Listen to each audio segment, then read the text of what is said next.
Vous m'avez posé toutes vos questions sur la deuxième année de prépa. C'est parti, on en parle tout de suite. Let's go!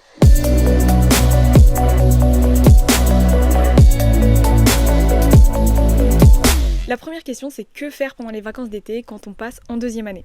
La réponse est relativement très simple. Reposez-vous au maximum et lisez les livres de français. Faites tout le travail de français de fond en comble pendant ce mois parce que vous n'aurez pas le temps de le faire l'année prochaine. Je vous l'assure, vous n'aurez pas le temps. Ni rien du tout finalement. Vous n'aurez pas envie qu'on vous parle du français. Mais alors pas du tout, ce sera la dernière de vos priorités. Donc si vous le faites maintenant, vous vous remercierez en mars quand vous aurez rien à réviser de plus. Donc comment on fait pour réussir son français pendant les vacances d'été et faire en sorte que ce soit le mieux préparé pour la rentrée?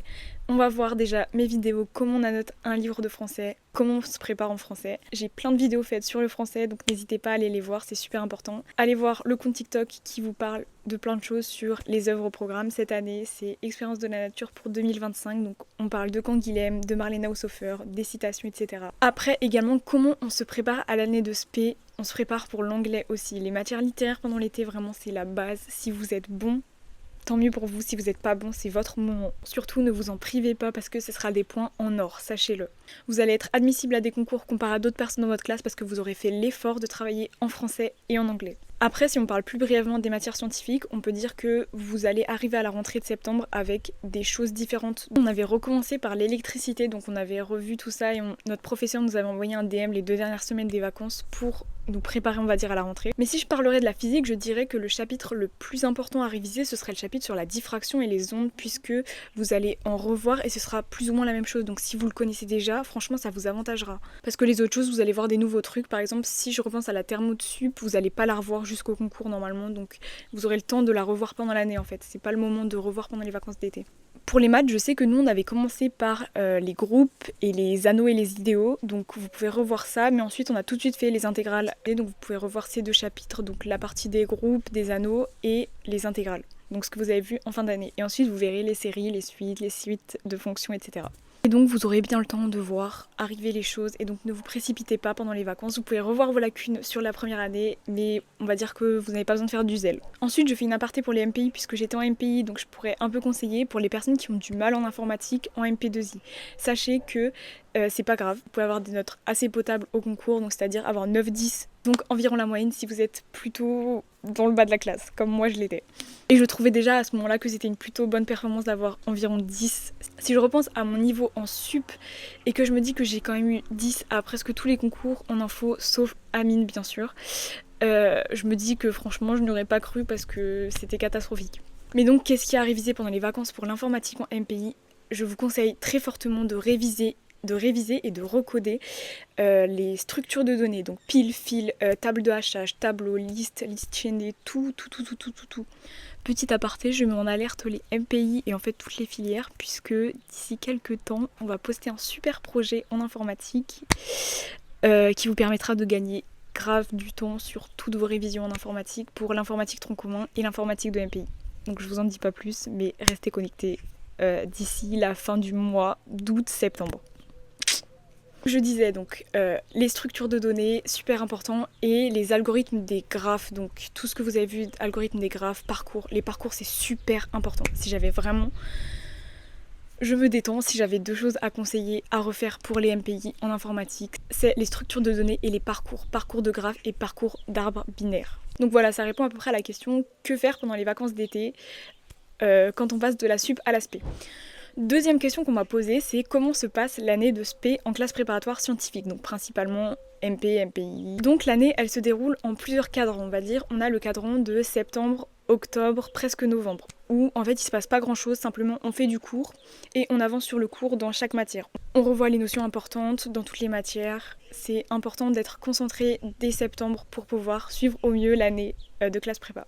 Donc en novembre, on n'oublie pas d'aller à la journée porte ouverte des grandes écoles pour se documenter sur les écoles. C'est super important, on se documente, on commence à voir quel concours on va s'inscrire, etc. Parce que le mois de décembre et janvier arrive à grands pas.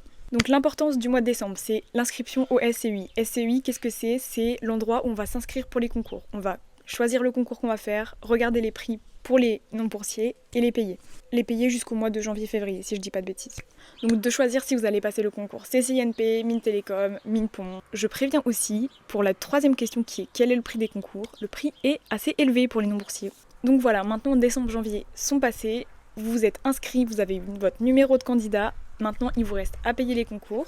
Et donc février et mars passent, vous faites la fin du programme de deuxième année et vous vous préparez au concours avec vos professeurs à l'écrit. Vous enchaînez 1 ou 2 concours blancs en fonction des prépas. Et ensuite vient la période de révision. Pour certaines prépas, elle dure 2 semaines, pour d'autres 1 semaine, pour d'autres 3 semaines, ça dépend vraiment des prépas. Pendant cette période de révision, elle est primordiale pour votre réussite au concours puisque les cartes sont rebattues à ce moment-là. C'est-à-dire que toutes les personnes qui sont dans vos filières sont au même endroit que vous, c'est-à-dire qu'elles ont vu le même cours que vous, les mêmes points du cours que vous, tout pareil que vous. Maintenant, à vous de montrer que vous avez mieux assimilé toutes les notions que vous avez vues pendant les 2 années de classe prépa. Donc c'est le moment de revoir première année, deuxième année, même si le programme de première année doit être revu bien avant le mois de mars et la période de révision. Je préfère le préciser. Ensuite, en avril-mai, vous passez vos concours, qui se passent plus ou moins bien. Et ensuite, fin mai, vous avez vos premiers résultats d'admissibilité aux oraux. C'est-à-dire que vous recevez vos résultats, donc vos notes, et si vous êtes admissible aux oraux ou non. C'est-à-dire si vous avez le droit de participer aux oraux ou non.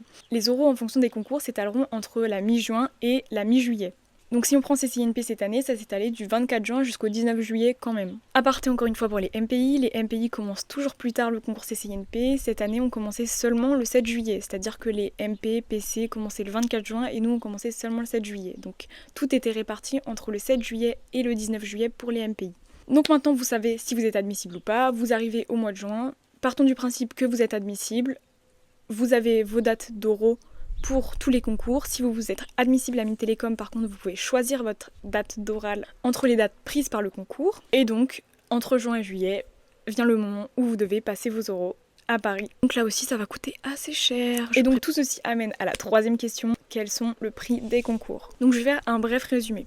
Le concours CCINP a une valeur de 240 €. Celui de Mines Télécom 320, Minepont 360, XENS gratuit pour les ENS, une centaine d'euros pour Polytechnique. Ensuite, le concours Polytech, environ une centaine d'euros. Le concours des INSA sur dossier, environ une centaine d'euros. Sachez que je préfère vous prévenir, vous pouvez aussi candidater pour des écoles sur dossier dans le groupe des UT. Donc UTC, UT Compiègne, UTT, UT3 et UTBM, UT Belfort-Montbéliard. Et donc c'est important de le savoir parce que moi je l'ai appris que pendant ma deuxième année. Et si je l'avais su, j'aurais réduit mes choix de sûreté, c'est-à-dire que j'aurais pas passé Polytech, pas demandé les INSA si je savais que j'avais les UT pour une centaine, c'est 105 € si je dis pas de bêtises. Et donc j'aurais pas demandé tous ces concours inutilement pour m'assurer d'avoir quelque chose l'année prochaine, vu que je savais que moi j'étais plutôt intéressée par ce que proposaient les UT et comment ils étaient organisés, on va dire. Donc voilà, si vous êtes non boursier, vous allez payer le prix de chaque concours. Si vous êtes boursier, par contre, vous êtes exonéré de ces prix de concours, à savoir vous payez 0 € pour presque tous les concours. Or, les écoles supplémentaires, vous payez peut-être une trentaine d'euros maximum. Donc pour les non boursiers, c'est environ 2000 € si vous voulez passer tous les concours. Donc ça repose uniquement sur l'inscription pour chaque concours, c'est-à-dire les frais de dossier, le fait qu'ils vous considèrent et donc qu'ils vous accordent un sujet le jour J quand vous allez passer vos écrits. À ça, il faudra rajouter le prix de votre déplacement pour les oraux. Donc le prix du billet de train, le prix de l'hôtel, le prix de la restauration et tout ce que vous avez autour en frais, donc frais de métro, etc. etc. Donc ça fait un sacré billet. Pour mon cas personnel, prix des écrits et des oraux compris, j'ai dû payer environ 1400 € si je dis pas de bêtises. Donc essayez de vous préparer à l'avance à cette somme d'argent puisque c'est pas facile pour tout le monde de sortir une certaine somme d'argent pour pouvoir passer des concours. Donc ça répond à la question quel était le prix des concours. En quatrième question, on m'a aussi posé quels sont les ouvrages importants et quels sont les ouvrages à avoir pour passer de la première à la deuxième année et pendant la deuxième année. Alors moi pendant la deuxième année j'ai utilisé pas mal de livres différents, j'en ai emprunté plein à la bibliothèque et je vous mettrai ici donc des photos des livres que j'ai pu emprunter avec dans la description les liens des livres que vous pourrez trouver sur Amazon ou en bibliothèque. J'en ai testé plusieurs, donc bien sûr mes préférés c'est les Dunodes verts, mais à un moment j'en avais marre des Dunodes verts parce que je les avais en maths, en physique, dans toutes les matières en fait. Vraiment les Dunodes verts tout en un. Et méthode et exercice, c'est mes préférés.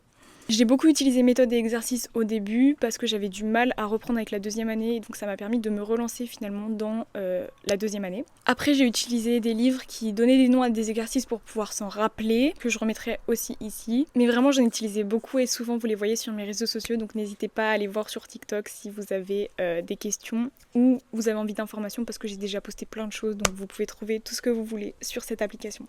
Ah oui, j'ai oublié, dans les ouvrages incontournables, je vous recommande les Dunodes de français, bien sûr. J'en ai déjà parlé sur ma chaîne et j'ai parlé de comment travailler le français précédemment pendant les vacances. et que le travail des vacances était le plus important. Mais si vous avez le malheur de ne pas l'avoir fait, ces livres sont là pour vous sauver puisque le tout en fiche regroupe tout ce que vous pouvez savoir sur le programme. Ici, c'est Expérience de la nature. Donc si vous voyez cette vidéo en 2028, peut-être que le thème ce sera la civilisation et vous aurez en du note sur la civilisation. Donc ces livres, ils vous permettent donc déjà d'éviter de perdre du temps à chercher des informations sur les auteurs, sur leur vie, sur plein de choses puisque tout est fourni à l'intérieur. Mais également, vous avez des résumés de chacune des œuvres avec des choses commentées et des réflexions personnelles qui ont été apportées par des professeurs certifiés.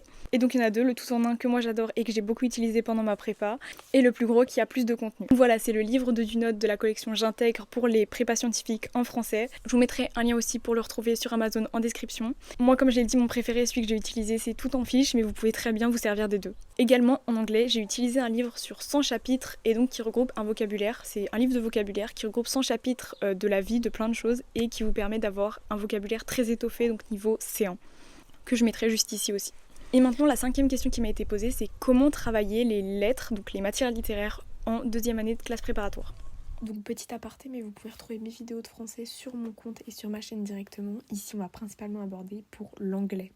Et donc sur YouTube, vous pouvez retrouver toutes mes vidéos de français. Donc déjà, j'aurais tendance à vous dire que plus vous en faites, plus vous allez être meilleur et que pour l'anglais par exemple, il faudra en faire un petit peu tous les jours. Mais je suis passée par là, donc je peux vous dire que c'est presque impossible de faire ça parce qu'on n'a pas l'envie tous les jours d'en faire. Donc ce que je vous conseille plutôt, c'est de voir quels jours sont vos cours d'anglais de cours, donc c'est-à-dire avec votre professeur. Et donc si vous en avez deux, premier cas, vous essayez d'avoir une intervalle maximum entre le deuxième cours et le nouveau premier cours. Vous mettez votre révision entre, donc à peu près à 2-3 jours d'intervalle maximum. Si vous en avez qu'un, donc un seul cours de 2 heures, vous essayez de le mettre aussi à la moitié. Donc c'est-à-dire que si vous allez d'un cours d'anglais à un autre, il faut se passer 7 jours, donc environ à 3 jours, vous mettez une révision d'anglais. Donc à savoir 1 heure, 1 heure et demie de temps. Qu'est-ce que vous faites pendant cette révision? Premièrement, vous essayez de reprendre tout le temps vos exercices de colle. Toutes les erreurs que vous faites, qu'on vous a notées, vous les écrivez dans un cahier, vous écrivez sur un ordinateur, tablette. Vous reprenez absolument ça. Et à la suite, vous essayez d'apprendre de vos erreurs, c'est-à-dire vous essayez de trouver pourquoi cette erreur était mauvaise. Pour ce faire, vous allez sur internet, vous regardez pourquoi c'était mauvais, vous essayez de trouver un contre-exemple. Donc c'est-à-dire que vous mettez le nouveau bon exemple. C'est-à-dire que si vous êtes trompé sur le temps, vous mettez le nouveau temps. En fait, vous laissez jamais quelque chose de faux. Essayez toujours de le changer en quelque chose de juste, parce que si vous gardez le faux, vous allez retenir le faux.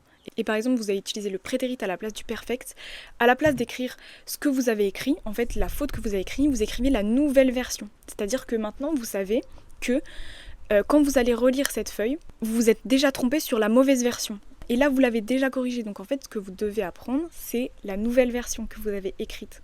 C'est vraiment super important de marcher comme ça et de pas toujours rester dans les erreurs d'avant parce qu'en fait, sinon, on se rappelle que de nos erreurs. Voilà, pour l'anglais, vous essayez de vous faire au moins une séance de 1h30 et si vous êtes motivé, essayez de caler 30 minutes un autre jour, n'importe quand, sur des moments où vous pouvez lire la presse, regarder des vidéos en anglais ou n'importe quoi. Vraiment un truc qui vous fait plaisir même. Pas forcément un truc chiant ou barbant comme on pourrait faire à l'école. Parce que je sais qu'en effet, l'anglais, de dire qu'on peut en faire tous les jours et tout, c'est vrai, mais c'est assez chiant et à un moment, on n'a plus envie d'en faire. Donc autant caler une séance de 1h30 toutes les semaines, on revoit donc ce qu'on a vu en colle, mais également les synthèses qu'on a faites, on corrige nos erreurs, on revoit les méthodes. Et si vous passez en deuxième année, vous pourrez utiliser ma technique secrète, à savoir faire des synthèses à trous. En fait, il n'y a rien de plus simple que ça. Pendant l'année, vous vous entraînez à faire des synthèses à trous, par exemple. Vous avez toujours la même problématique et vous la modifiez. J'en parlerai dans un autre projet aussi. Et donc désormais on peut en parler, je le fais en voix off et je vous explique tout de suite. Comme vous avez pu le voir sûrement sur mes autres réseaux sociaux, j'ai sorti mon journal de prépa. C'est un livre qui te permet de suivre ton évolution en prépa mois par mois, mais également il repose sur des conseils que je te donne mois par mois pour réussir ton année et tes 2 ans. Et donc j'ai fait en sorte d'avoir un conseil d'anglais par mois qui te permet de te guider dans tes révisions d'anglais. Et qui te permettront comme moi de passer de 2,5 au premier contrôle de spé à plus de 15 aux épreuves écrites. Tu pourras également y retrouver des jeux, des choses marrantes sur la prépa, mais également mes expériences personnelles. Donc si toi aussi, comme les dizaines d'autres, tu veux te le procurer, il te suffit de taper sur Amazon mon journal de prépa. Mais également, tu pourras retrouver uniquement les conseils sous format numérique ou le e-book.